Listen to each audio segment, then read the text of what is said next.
हा चाबूकवाला गोपीचंद नेमका कुणाला खुपतोय? भाजप आमदार गोपीचंद पडळकर म्हणजे महाराष्ट्रातलं रांगडं नेतृत्व, भाजपचा ग्रामीण बहुजन चेहरा अशी ओळख अल्पावधीतच पडळकरांनी मिळवली आहे. बारामतीत भिडणारा धनगर नेता अशी वाहवाही ही मिळवली. शरद पवारांसारखे मोठे नेते ज्यांना मानणारे असंख्य कार्यकर्ते आहेत, त्यांच्या विरोधात गरळ ओकणं आणि वैयक्तिक पातळीवरही टीका करणं ही काही साधीसुद्धी गोष्ट नाही. पण तरीही याच रांगड्या नेत्याने पवार विरोधात ही आपली ओळख बनवली आहे. त्यांच्या पाठी धनगर समाज उभा असल्याशिवाय हे शक्य नाही. पवारांच्या बहुजन नेतृत्व होण्याच्या प्रयत्नात खीळ बसवणारा नेता भाजपला मिळालाय. विलासराव देशमुख, गोपीनाथ मुंडे, वसंतदादा पाटील यांसारख्या अनेक जुन्या नेत्यांना चेकमेट देणारा शरद पवारांना त्यांच्याच बालेकिल्ल्यात आव्हान देण्याचे धारिष्ट गोपीचंद पडळकर यांच्यात आहे. हाच त्यांचा सर्वात मोठा प्लस पॉइंट आहे. आणि हेच म्हणून की काय, गोपीचंद हे राष्ट्रवादीचे नेते आणि कार्यकर्त्यांच्या रडारवर असतात. नुकतेच विधिमंडळाच्या लॉबीत झालेला रात्रीचा राडा अख्ख्या महाराष्ट्राने पाहिलाय. जितेंद्र आव्हाड यांनी पडळकरांना मंगळसूत्र चोर असं म्हणत खोड काढली आणि इथूनच रात्रीच्या फ्रीस्टाईल राड्याची स्क्रिप्ट लिहिली गेली की काय असाच प्रश्न आहे. मग पडळकरांच्या कार्यकर्त्यांचा राग अनावर झाला, तो व्हायला नको होता हेही तेवढंच खरं. परंतु राष्ट्रवादी काँग्रेसचे आमदार जितेंद्र आव्हाड यांनी गोपीचंद पडळकर यांना चिडवलंय का?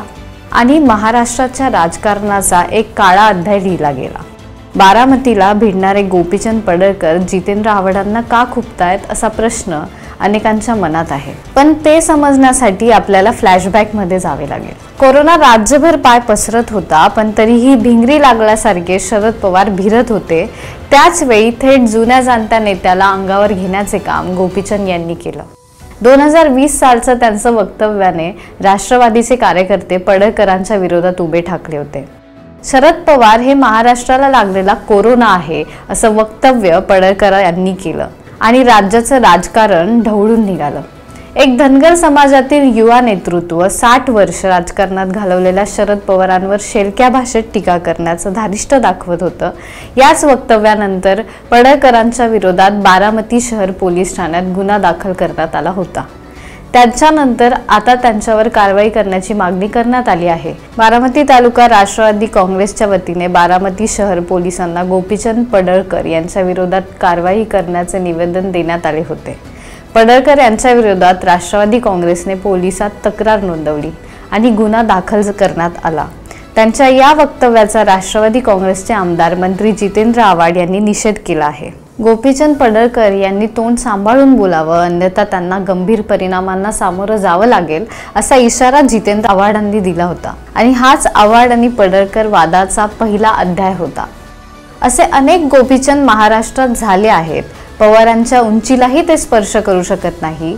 शरद पवारांवर बोलताना जी भाषा वापरली आहे त्याचा मी तीव्र निषेध करतो. त्यांना गंभीर परिणामांना सामोरे जावं लागेल अशा शब्दात आव्हाडांनी सुनावलं होतं. मात्र यावर शरद पवार यांनी आपल्या नेहमीच्या शैलीत उत्तर दिलं.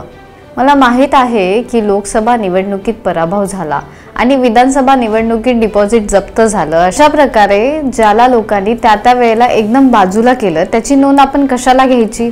अजित पवारांनीही माध्यमांशी बोलताना सांगितलं, या माणसाची योग्यता नाही. आपण बोलतोय काय, कुणाबद्दल बोलतोय? सूर्याकडे पाहून थुंकल्यावर थुंकी आपल्याच तोंडावर उडते याचाही या पक्षाच्या लोकांना उत्तर देत कळून चुकलं असेल. अशा शब्दात त्यांनी टीका केली. इतकं होऊनही पडळकर काही थांबले नाहीत, घाबरले नाहीत, शांतही बसले नाहीत, पुरून उरले आणि इथंच पवारांच्या निशाण्यावर आले. अशा पडळकरांची आपल्या राजकीय कारकिर्दीची सुरुवात राष्ट्रीय समाज पक्षातून झाली. 2014 मध्ये ते पहिल्यांदा भाजपकडून आटपाडी खानापूर मतदारसंघातून निवडणूक लढले, पण त्यांना यश मिळाले नाही. त्यानंतर 2019 मध्ये वंचित बहुजन आघाडीत सामील होऊन सांगली लोकसभा मतदारसंघातून निवडणूक लढवली. या निवडणुकीत त्यांना पराभव पत्करावा लागला, पण त्यांनी 3 लाखाहून अधिक मते मिळवत चांगली लढत दिली. पवारांचा विरोध हा त्यांच्या नसानसात भिनलाय. म्हणूनच की काय, भाजप नेत्यांना संधी दिसली. ऑक्टोबर 2019 मध्ये ते पुन्हा भाजपमध्ये परतले आणि बारामतीतून अजित पवारांविरुद्ध निवडणूक लढवली. पण यावेळीही त्यांचं डिपॉझिट जप्त झालं. पण तरीही त्यांनी जोमाने काम सुरू केलं. त्यांची हीच चिकाटी आणि लढवय्या वृत्ती कामी आली। भाजपला त्यांच्यात लढवय्या धनगर नेतृत्व दिसलं आणि त्यांना 2020 मध्ये विधान परिषदेवर संधी दिली आणि गोपीचंद पडळकर यांची विधान परिषदेचे सदस्य म्हणून नवी राजकीय इनिंग सुरू झाली। आता त्याची तोफ सभागृहात धडधडू लागली। पुढे राष्ट्रवादी काँग्रेसमध्ये झालेल्या फाटाफुटीत यामुळे शरद पवारांच्या राष्ट्रवादी काँग्रेसला तुतारी चिन्ह मिळालं। यावरून पवारांची फिरकी घेतली नाही तर ते पडळकर कसले। एका सभेत संबोधित करताना तुतारी आपलं पारंपरिक वाद्य पण एका माणसामुळे किती बदनाम होऊ शकतं हे मी पाहिलंय असं म्हणत पवारांवर पुन्हा घसरले। अर्थात त्यांचा ग्राम भाषेतील टीकांना दाद देणारे लोकही मोठ्या संख्येने आहेत। 2024 साली पवारांना काय, त्यांच्या कुटुंबियांना काय, समर्थकांना काय यांना झोंबतील अशा टीका पवारांवर केल्या। शरद पवारांमुळे राज्याच्या पुरोगामी चेहऱ्याला जातीवादी कॅन्सर झाला आहे। छत्रपती शिवाजी महाराजांनी दिलेली तेजाची झळाळी शरद पवारांमुळे हरवली आहे अशी टीका भाजपचे आमदार गोपीचंद पडळकर यांनी केली। तसेच पवारांना महाराष्ट्रावर सरंजामशाही लादायची आहे का असा सवाल देखील पडळकरांच्या उपस्थितीत केला गेला। तेव्हाही पवार समर्थकांची नाराजी वाढतच गेली। पवारांवर केलेल्या व्यक्तिगत टीकेचा हा कळस होता।